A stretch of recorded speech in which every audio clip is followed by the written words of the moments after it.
life. It's really okay. And now it's official. Now we're really recording.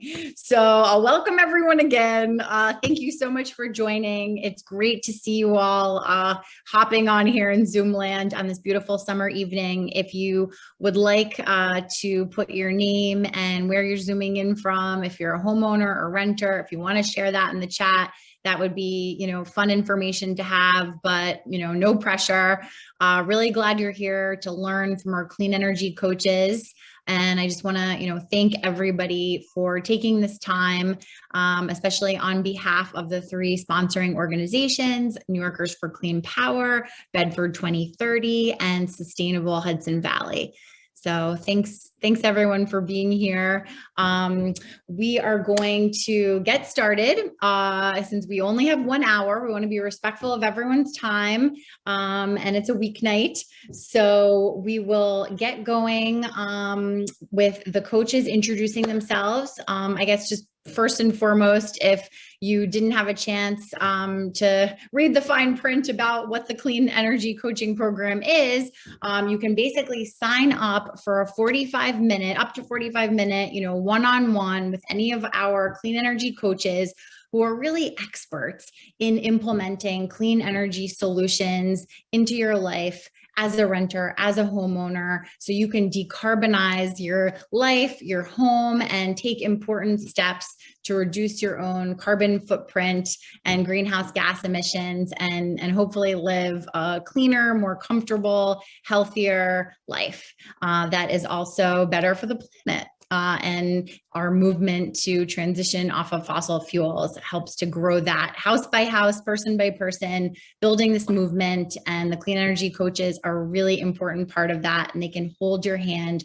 through this process, which I think all of us can appreciate a little bit of help navigating what is sometimes a little complex, figuring out all of the ins and outs with energy efficiency, solar, EVs, induction stoves, heat pumps. There's so much that they're expert in that they can help you with. So without further ado, I want to welcome Tom Konrad, Samrat Pathania, and Bob Fischman. It is such a delight to have you guys here and really appreciate all of your good work. If you want to just Tom, if you want to kick it off and just introduce yourself. Oh, and I should say, we're going to be going over a few frequently asked questions after the guys introduce themselves that we always get about clean energy coaching, and then we'll open it up to the audience if you want to raise your hand and ask a question, or if in the meantime you want to put a question in the chat. We can do it that way too. And as always, with our online teach-ins, we capture questions that we don't get to, and we make sure to get those questions answered and follow up with you after.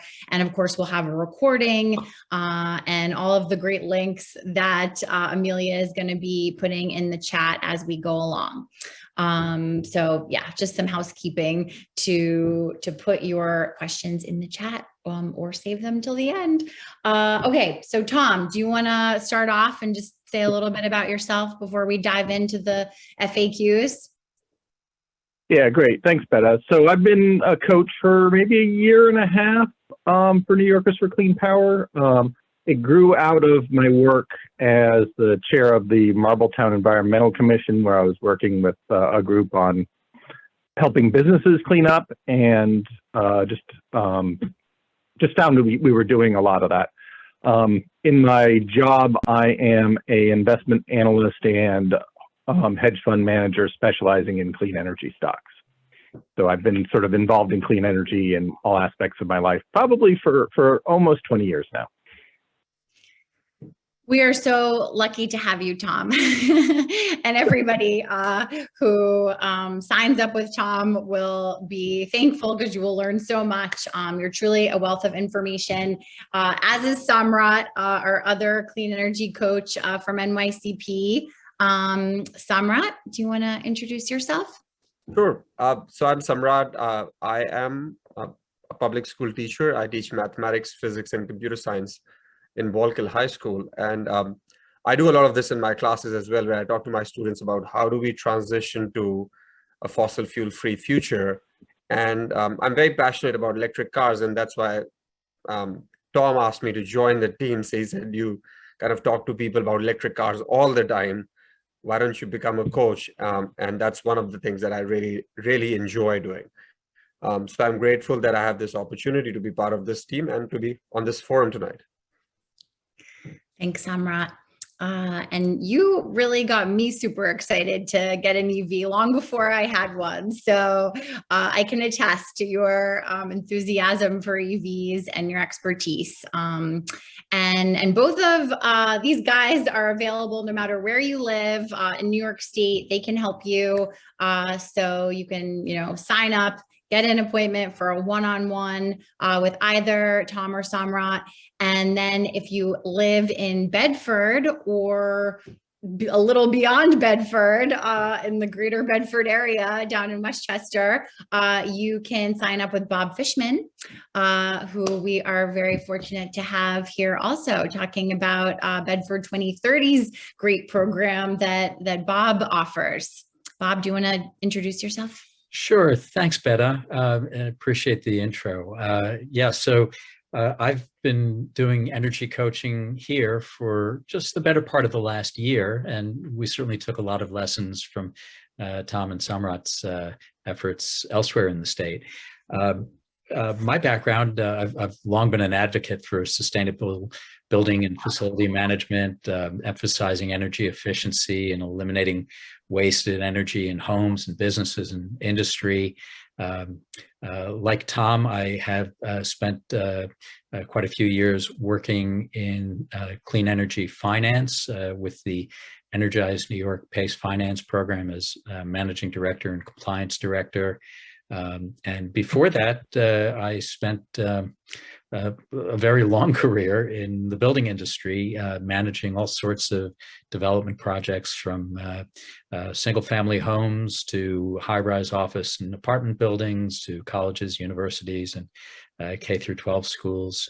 And in our community here, I serve as on our town's sustainability committee, and I've worked on the Westchester County Global Warming Task Force and things like that. So this has been a real passion for me, and looking forward to the session this evening. Wonderful. Thank you so much, Bob. And I think we're all really passionate about clean energy solutions, which is why we're here, and really appreciate everybody joining us. So as I said, we're going to start with some frequently asked questions. And the first one that we often get is, do you sell anything or get a commission by offering me these services? What stake do you have in renewable energy alternatives? And I think that is a fair question. And maybe people are wondering, if I sign up for solar, is like Tom getting some kind of a, bonus for this? The answer is no. The coaches all do receive, compensation for their time, but not for selling a particular service or signing anybody up for, a particular product. So that's just good information to have. I don't know if anybody, Samrat or anyone wanted to chime in, additionally about, kind of what motivates you to do this, but just wanted to kind of get that out of the way because it is a question we always get. And all of our organizations are nonprofits.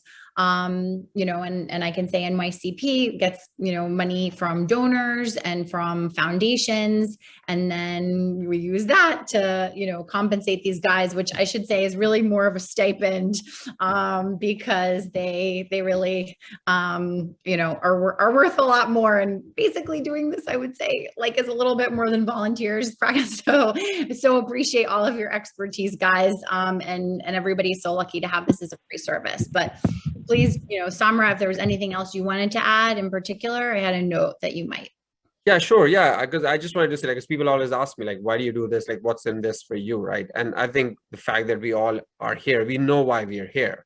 And there's a larger civilizational level problem that we have, but on a very personal level, I do this because I have a 16-year-old daughter who has her whole life ahead of her, right?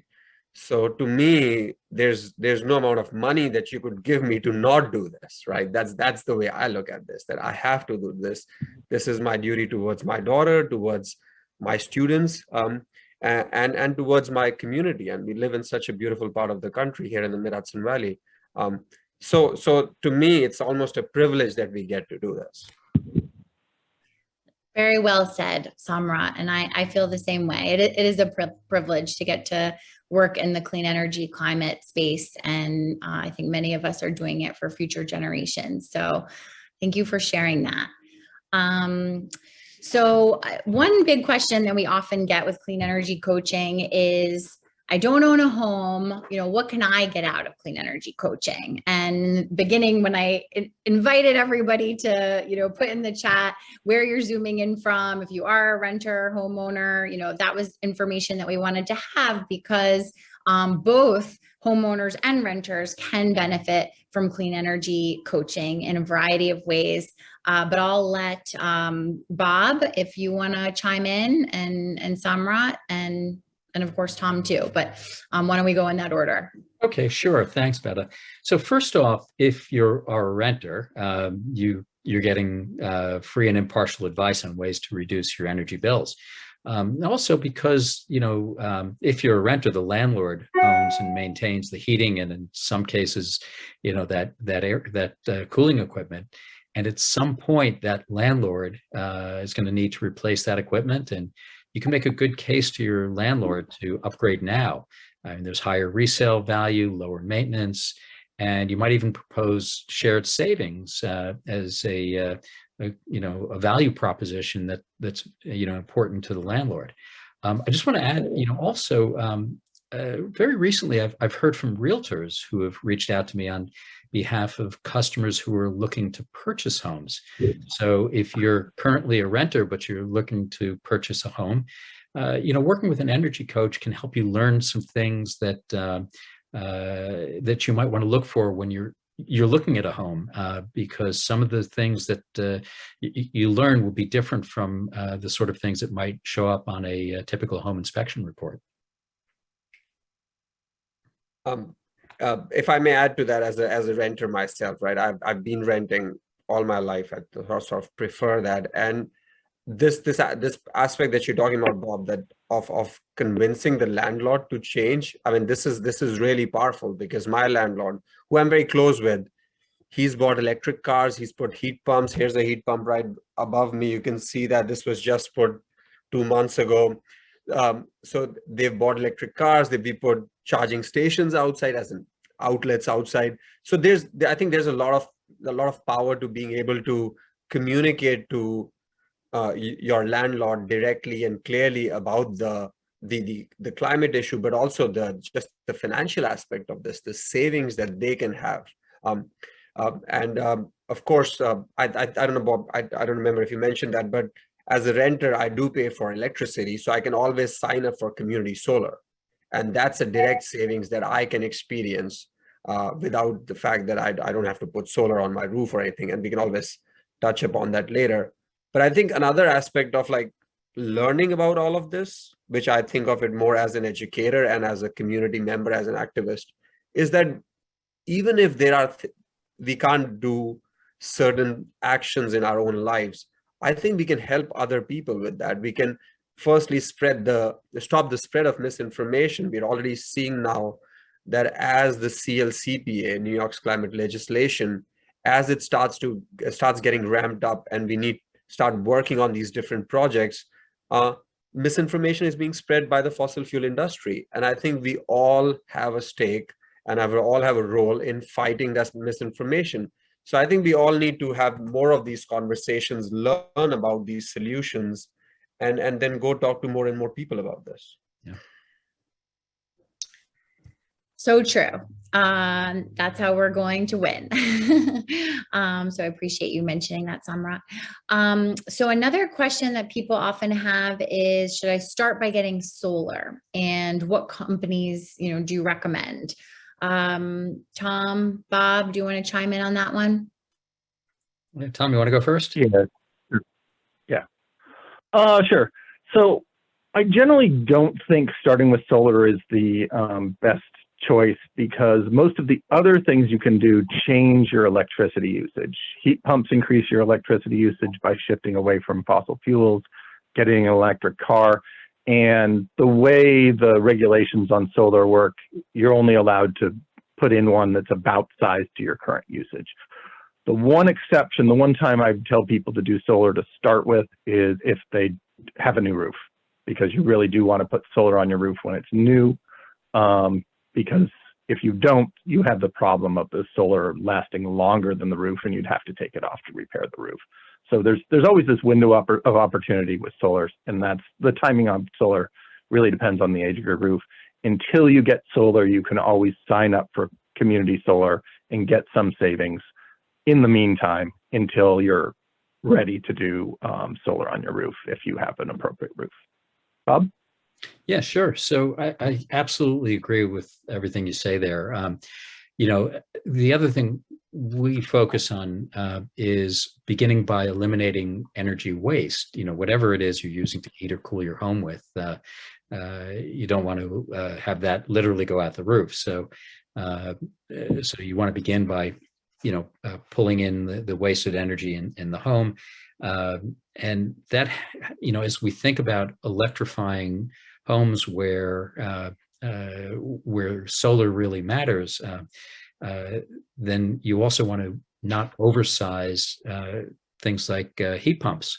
So by eliminating that energy waste, you can minimize the sizing of the heat pumps and better pair that to the size of the solar equipment, or vice versa, pair the solar equipment to the size of the actual electric load in the home. And that's going to lower your upfront cost and lower your operating costs as well. And so, you know, that allows you to do rooftop or even ground mount solar panels as well. Betta, you also asked about companies that you might recommend. Well, we certainly don't promote any one single company. In Westchester County, we've run solarized programs, and I know you have elsewhere in the state, and a number of companies have successfully participated in those programs. And so we often grab those lists and let you know, let the homeowners know who some of those firms are that have been working in the region and have successfully run in those solarized programs. But we're by no means, as we said earlier, we're by no means beholden to any one company.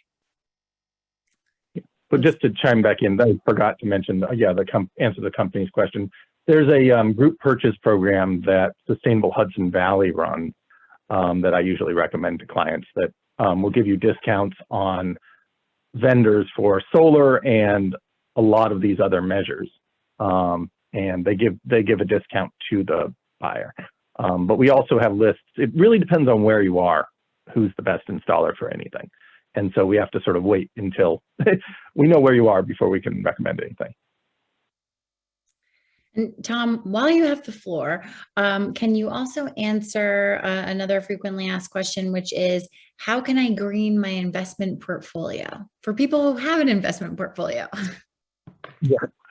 So I do want to say, like, a lot of these measures we're talking about have great returns, like putting solar on your roof have better returns than your stock market.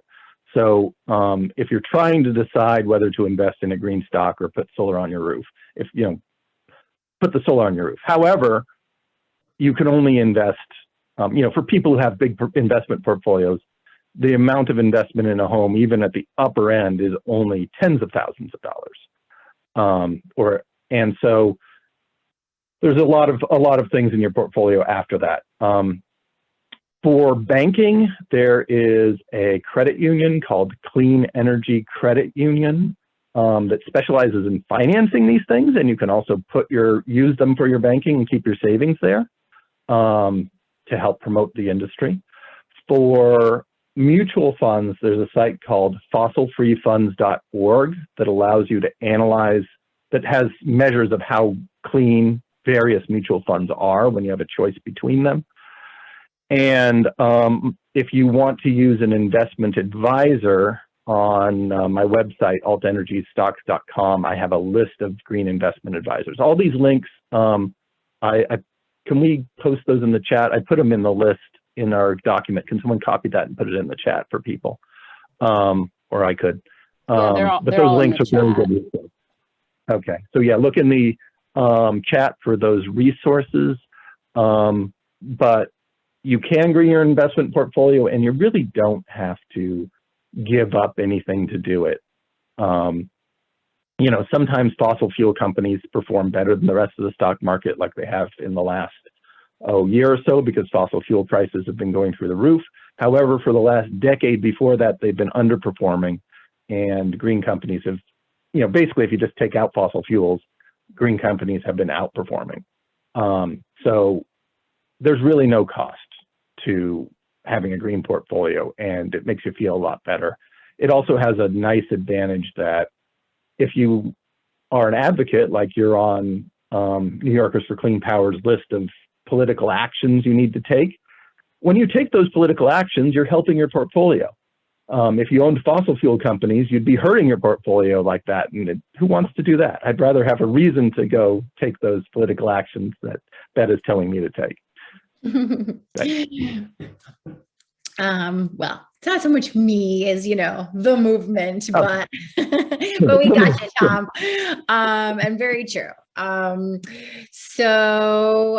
Another question is, I've always bought used cars. Are there good deals available for used EVs? And Samrat, do you want to start? And then Tom, you can add to that one.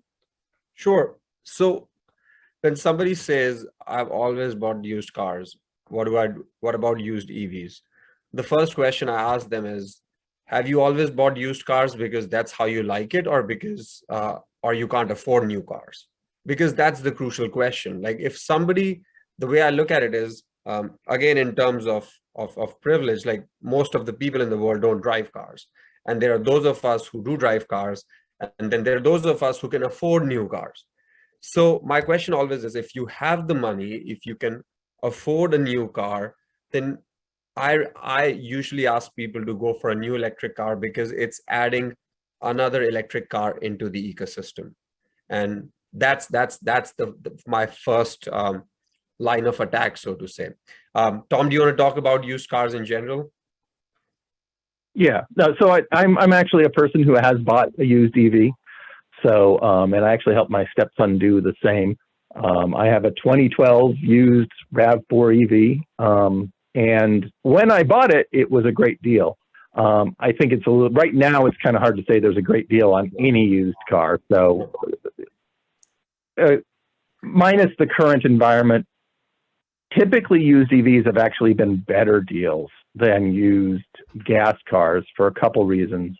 Used gas cars have more maintenance issues than an EV, assuming the battery is okay. The first generation Leafs are really bad for the battery, but most of the other ones have good thermal management on the battery.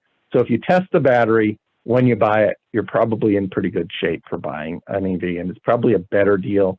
The problem with used EVs is that they're older models. They don't have much range typically. And that will change as we go forward.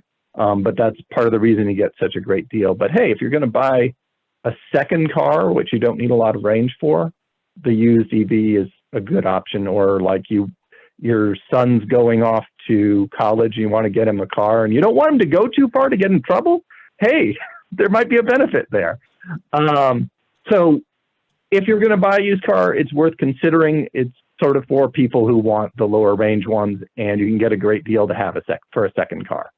Or if you just don't drive much and you don't need the range, you'll be in good shape with that.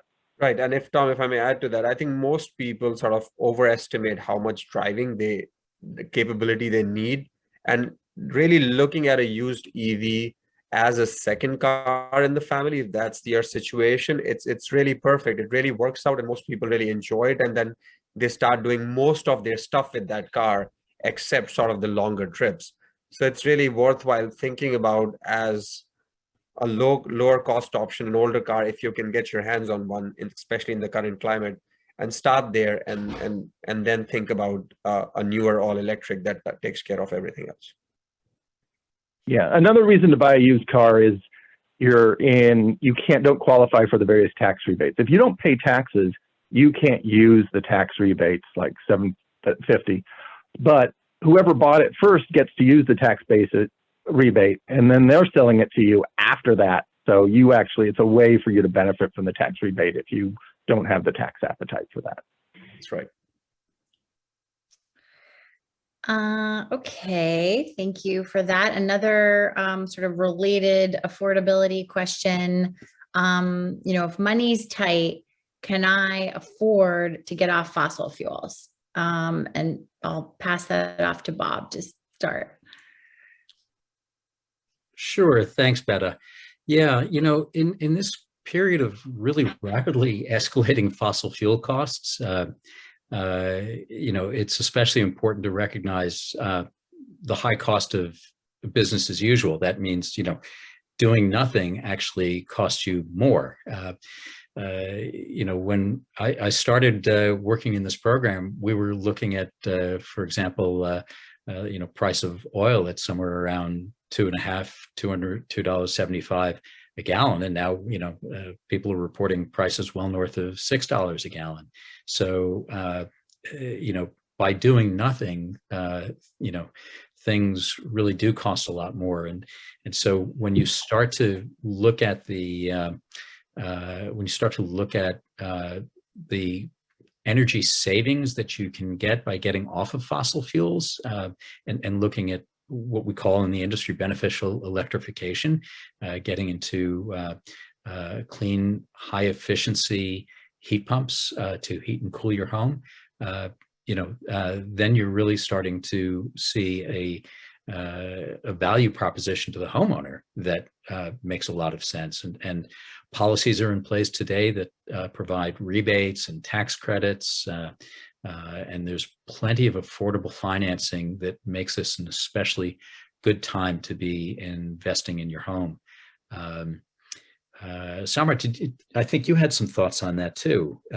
Sure. You had done some things on, you pointed to the heat pump overhead. So I'm wondering what your thoughts are. I think again, it's the kind of situation where I think people sort of make a miscalculation, because I think they look at the big ticket items first. Like I usually talk to people about getting off fossil fuels, and they say, I can't afford a $45,000 EV, but that's not the place to start, right? You start with a $2,000 heat pump hot water heater, and Central Hudson gives you a rebate for that.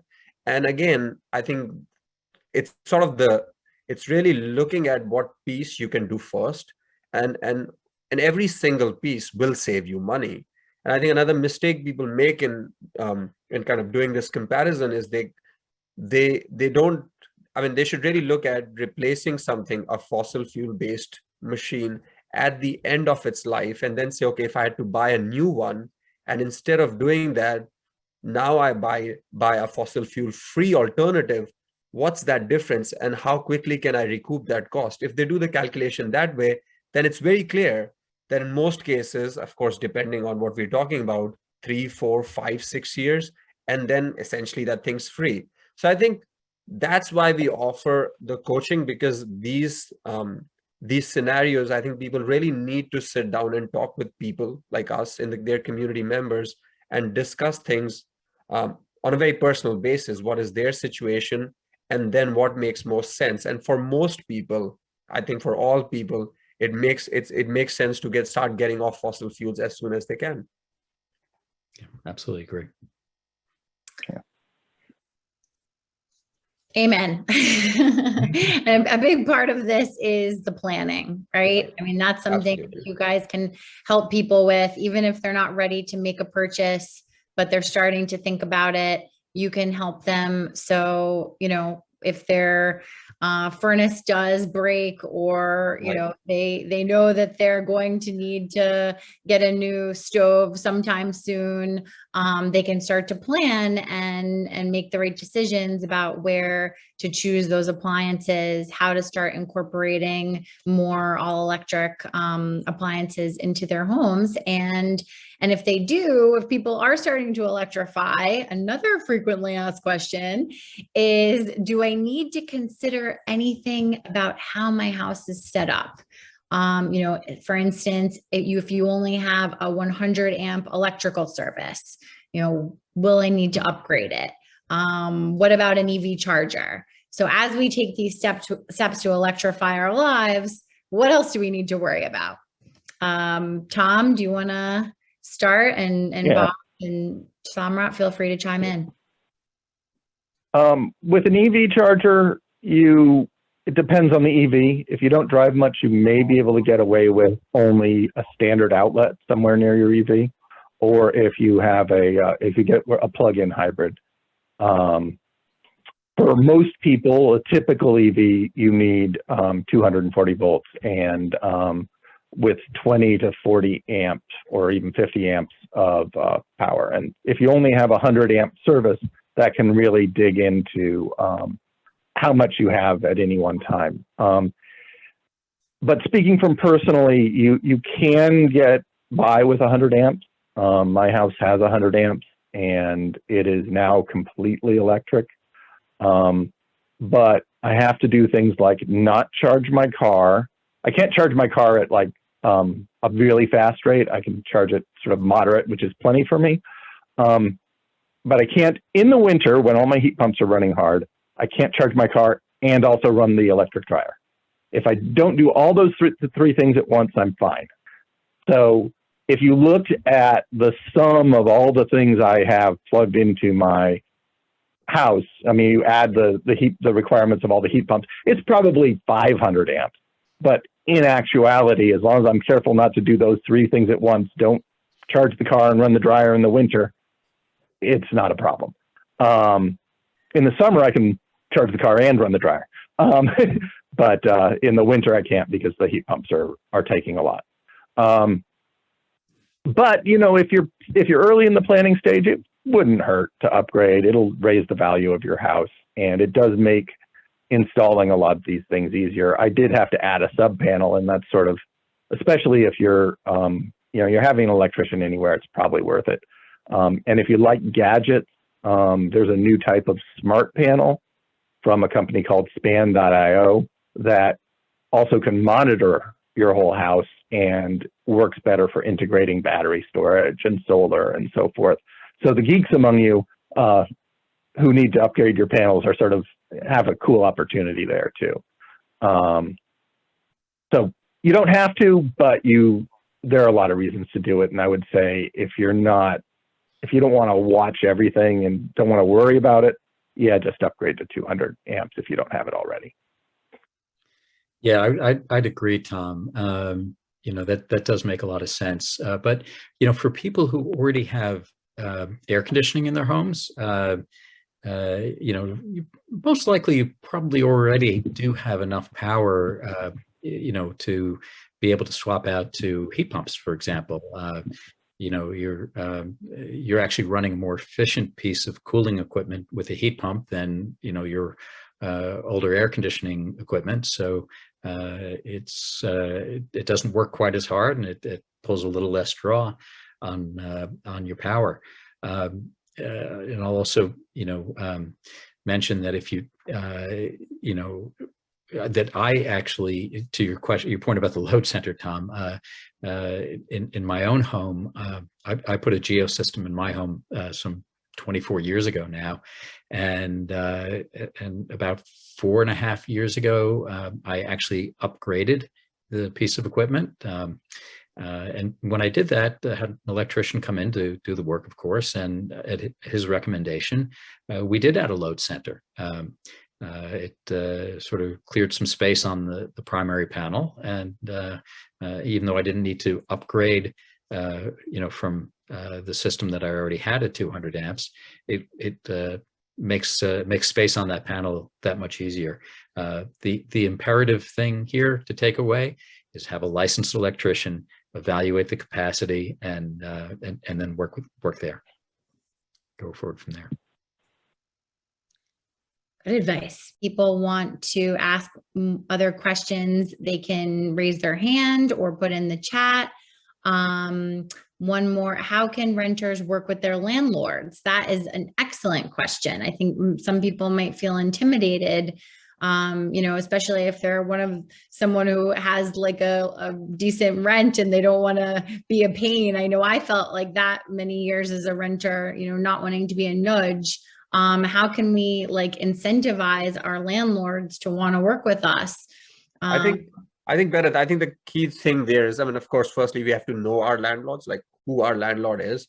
But given the fact that all of these solutions inevitably lead to financial savings, that's the angle to approach this from, right? So say in my apartment, we had a gas stove, right? So now this gas stove's there. I didn't want to use it because it's gas, right? That was my angle. How do I get my landlord to stop me from help me out with this?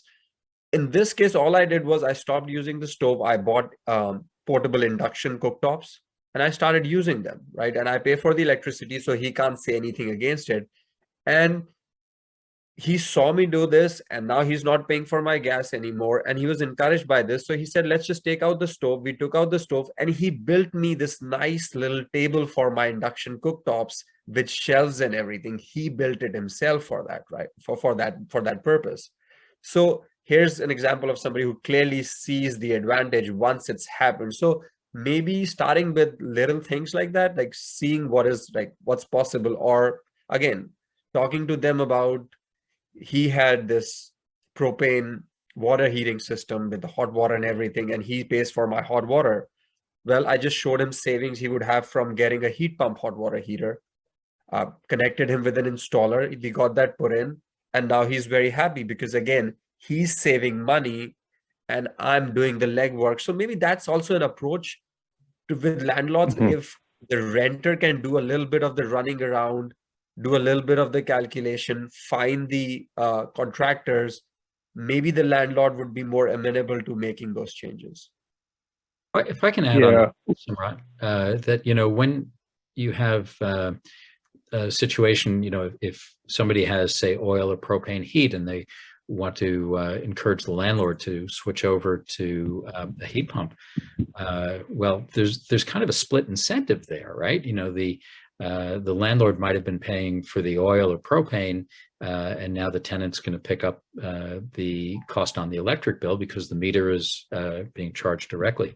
So, you might be willing to get into a negotiation. Obviously, as Samrat says, you need to know your landlord, but there's an opportunity to maybe negotiate a little bit on the rent, agree to a longer term, or maybe even a slight bump in the rent that accounts for the energy cost savings, so that everybody comes out ahead.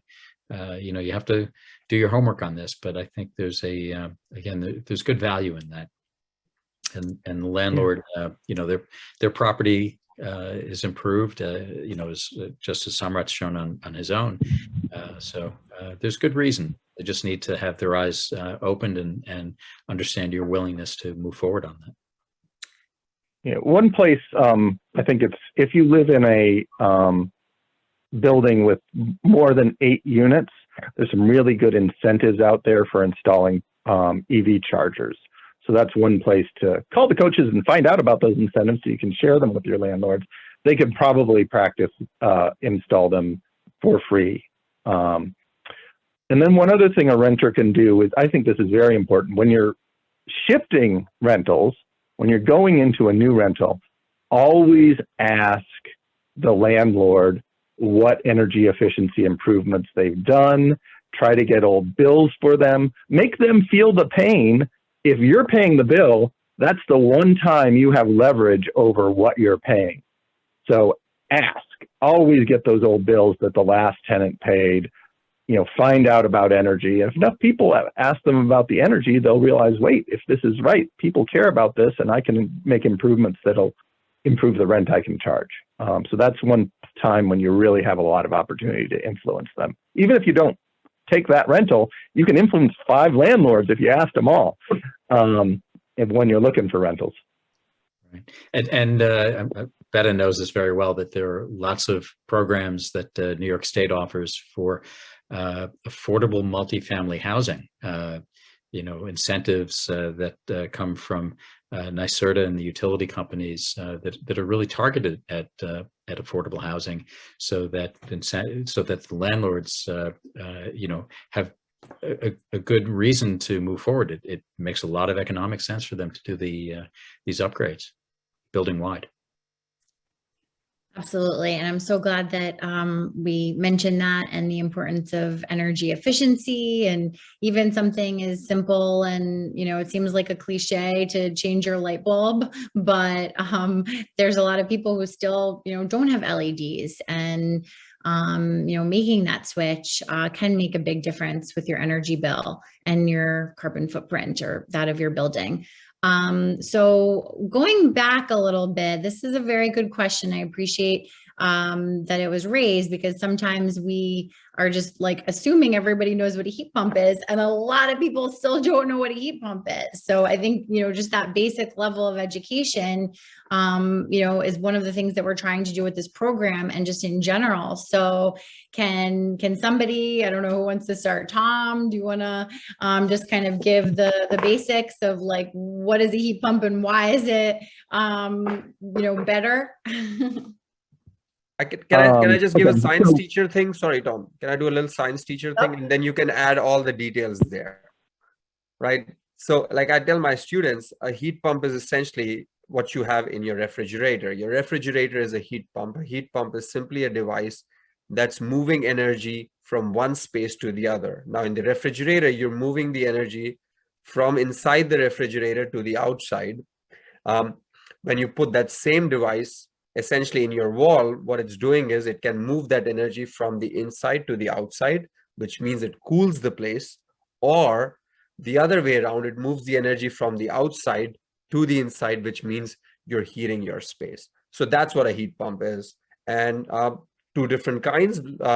You have air source, which is transferring energy through the outside air, and the other is ground source, which we call geothermal. All right, Tom, Bob. Can you show yours again, Samrat, since you have a nice like demo right there? Right. So it looks like an air conditioning unit.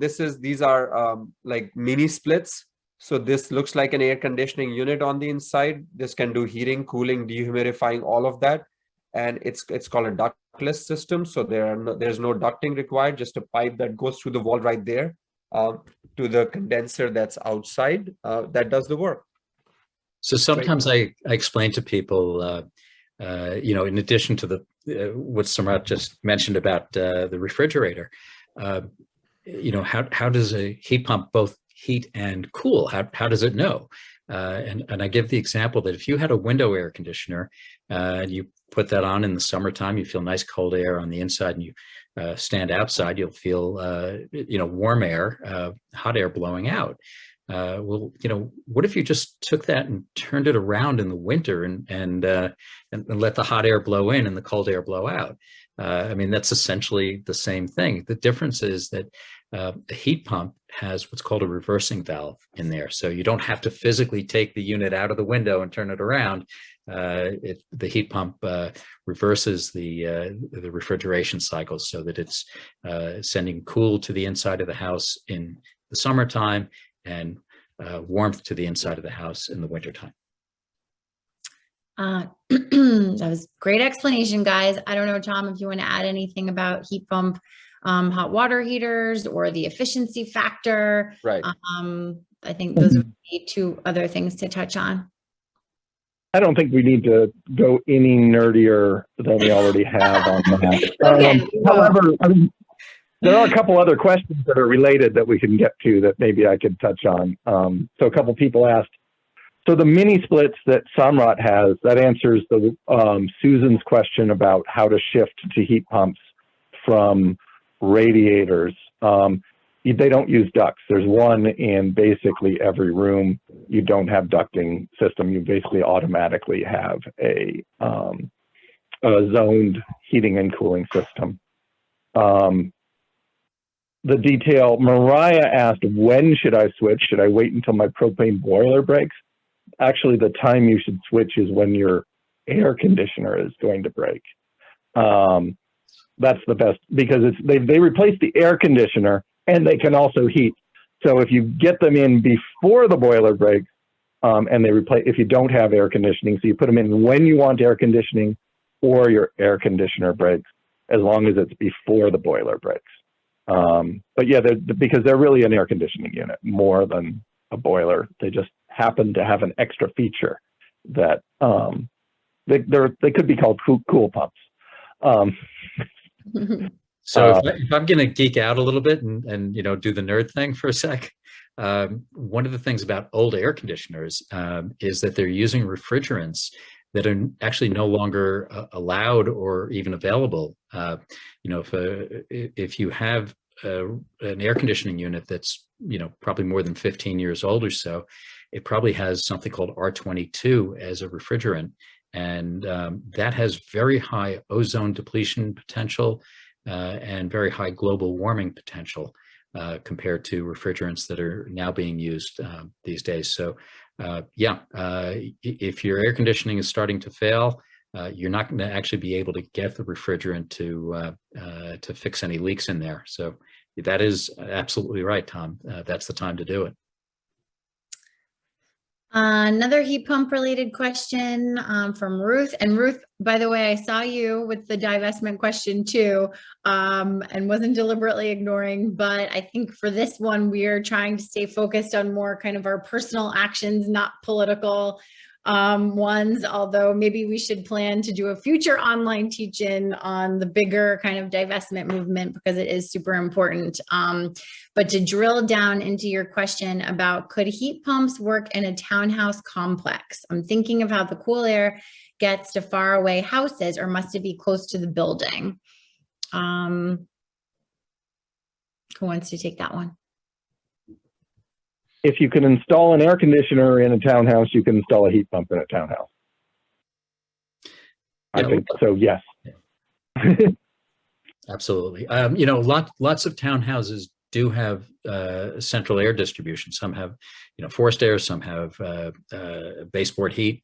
But those that have forced air, there are air source heat pumps that will work through a centrally ducted system. What Samrat has above him is a what's called a mini split, but there are also those that work with centrally ducted forced air systems, and most geothermal systems also work with centrally ducted. But there you need to look at the entire complex. But a single townhouse, absolutely, if it has forced air, you can work with a centrally ducted air source heat pump. Thanks, Bob. So we have one about heat pump water heaters that Susan's plumber said they don't work for more than 1 or 2 people because it's too slow to reheat water after the tank is depleted.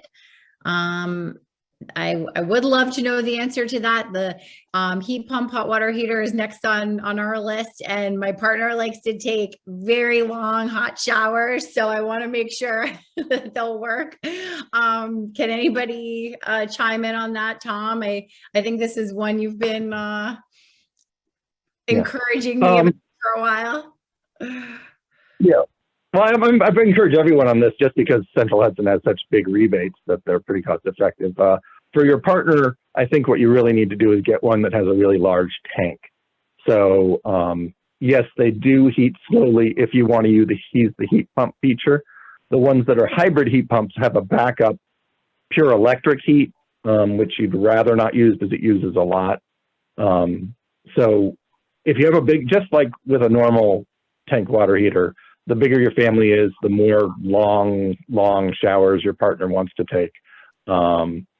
You need a bigger tank. If you have a really high hot water usage, you can consider solar hot water. But the numbers really only work really well for solar hot water with very high usage. So you have a family of 5, you expect the kids to stay home for another 10 years. Solar hot water starts making financial sense. For smaller families, you're better off with a heat pump water heater fueled by photovoltaics. Anyone else want to hop in on that? And again, Tom, I think like what you said about just size it appropriately, that makes most sense. If you use more water, get a bigger tank. I just, in recommending this to a lot of people and people who've switched, and my own landlord, we have 4 adults here, like 2 in our family and 2 in theirs. I just have never heard somebody saying that like, oh, I'm just so unhappy because we run out of hot water with our hybrid heat pump hot water heater. That's one complaint I've never gotten. So I think that's probably, I don't know, I would have to mistrust the plumber there a little bit. Maybe he has an incentive to sell a certain kind of hot water heater there. Or maybe he just doesn't have experience with, right. That's I think an issue that we often face too, right? That's true. That's true. Like once for my landlord to get the heat pumps installed, I got one of the contractors. I wanted to get him to speak to a few. So I got the ones that I recommended, but then we got another one. And he came in and he's talking about a heat pump hot water heater. And he gives all the reasons and then convinces my landlord to get a propane hot water heater. I'm like, no, that was not why you were supposed to be here. That I had to restart the whole conversation. It's just because he liked doing those. That's what he wanted to sell. Let me offer just a somewhat tangentially related thought on this. With hot water, there are 2 things that you can do. One is make sure all your hot water pipes are well insulated. You'd be surprised how many you go into basements and there's no insulation on those water lines. Just like you want to insulate your home, insulate the hot water lines and make sure that you're not losing water, because you're wasting energy and you're going to diminish the amount of usable hot water that you're going to feel coming out of the tank. The other thing we found is this really cool widget that I want to share with everybody. And you can actually buy this on, I believe, almost any of the utility companies' websites. It's a thermostatic shower valve, and it was developed in the Southwest by an organization called Evolve Technologies that's, did this to help fight drought conditions. But NYCP figured out this actually saves a lot of hot water energy. So it basically works like this. You step in the shower, you turn on the shower and you wait for the hot water to show up, and it, you go do a few other things and you come back a little while later, a few minutes later, and the water's been running hot. And now instead of a 40-gallon supply of hot water, you're down to about 35 gallons, and you've wasted the energy and the water. What this device does is it has a little thermostat in there right in the shower head that when the temperature of the water reaches 95 degrees, it shuts the flow off and you step into the shower and you have hot water ready and waiting. You pull a tab on the shower head and the valve opens up, and you haven't wasted energy and you haven't wasted the water. So that's another way to maximize the capacity of your hot water heater. Very cool. And we have Paul chiming in here. My hybrid heat pump water heater cost $1,600. Central Hudson gave a rebate of $1,000 and the federal tax credit was $300. So it cost $300. And it uses 500 kilowatts per year, 1.2 solar panels. It's the first move I would do. All right. Thank you for that testimonial, Paul. We may need to do a clean power story about you. That's another thing that NYCP likes to do, is feature different, stories of people who've successfully incorporated clean energy solutions into their lives and want to share the good news and help to encourage others. And let's see, did I skip any questions? I know we're coming up on the hour. Susan, hopefully you got all of your questions answered. I see one with from Joe. Bob, what's the full name of that thermostatic device? What's that? I'm going to put that in the chat. It's made by Evolve Technologies, and it's called a TSV, or thermostatic valve shower head. And if you like your rain shower, you can get just the valve that goes in front of the rain shower head. Okay, great. A lot of these links, in a follow-up email with the recording. We'll also share how people can sign up by either going to NYCP's site or Bedford 2030. And of course, Sustainable Hudson Valley has tons of amazing resources as well, our other partner in this. And I see Anshul is talking about, the fossil fuel industry stepping up their misinformation campaign and sadly working with the New York State Plumbing, Heating, Cooling Contractors Association. So thank you for sharing that, Anshul. And you're also giving me the opportunity. I said I wasn't going to be political, but I can't help myself. Please check out renewableheatnow.org if you're interested in getting involved with how to really push back on some of this misinformation and help make sure that heat pumps are accessible and affordable and everywhere. So yes, got to do that little plug. And let's see, question from Jerry in the Southern Tier. What is the geographic radius for coaching? Bob is in Bedford, but willing to go beyond Bedford in the kind of greater Westchester area, I think is fair to say. And Tom and Samrat are statewide, right, guys? Yeah, and I mean, I think that tricky thing sometimes can be connecting people with contractors. If somebody calls from Buffalo, I may not know the contractors there, but there are a lot of issues that I think people can talk through. Like if you're thinking about buying an electric car or just generally thinking about switching over, there's a lot of number crunching that we can do with people no matter where they're from. Yeah, I mean, I recently coached someone in Maine and someone in California. Maybe I shouldn't tell Betta that because it is New Yorkers for Clean Power, but basically anyone who gets to the link, I'll coach them. I love it. We can cross state lines, right? It's one planet, Joe. Here. So yeah, we want to help wherever you are. If you're interested in making some changes in your life, in your home, in your community, please reach out to us, set up an appointment with one of our wonderful clean energy coaches. You guys are the best and so knowledgeable and patient and supportive as we all, do what we can to reduce our greenhouse gas emissions and make the switch to clean energy. So thanks so much. It's 8 o'clock, so I don't want to keep anybody, but if there are any last words or burning questions, please, chime in before we sign off. Guys, anything else that you want to mention? Well, I just want to thank everybody here for participating, and I learned so much from Tom and Samrat and Betta from you always. So it's been a treat. Thank you. Likewise, Bob. Thank you, everyone. Yeah, and I thank everybody, but I also do want to agree with Ruth that it's all about politics. If you want to save money, upgrading to electrification on your house is the way to go. If you want to save the planet, the leverage in politics is a lot higher. Ideally, you'll do both, but we can't save the planet by just dealing with our own emissions. We have to deal with the world's emissions, and being active politically is the most leverage we have. Absolutely. Couldn't have said it better myself. Thank you so much, Tom, for that, and for everybody. So much work to do at home and politically in the streets, fighting for a better future.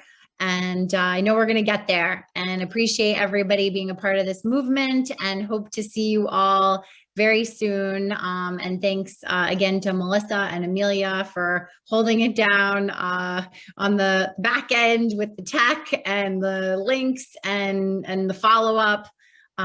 We got this, and don't hesitate to reach out, everybody. So thank you. Have a great night. Thanks.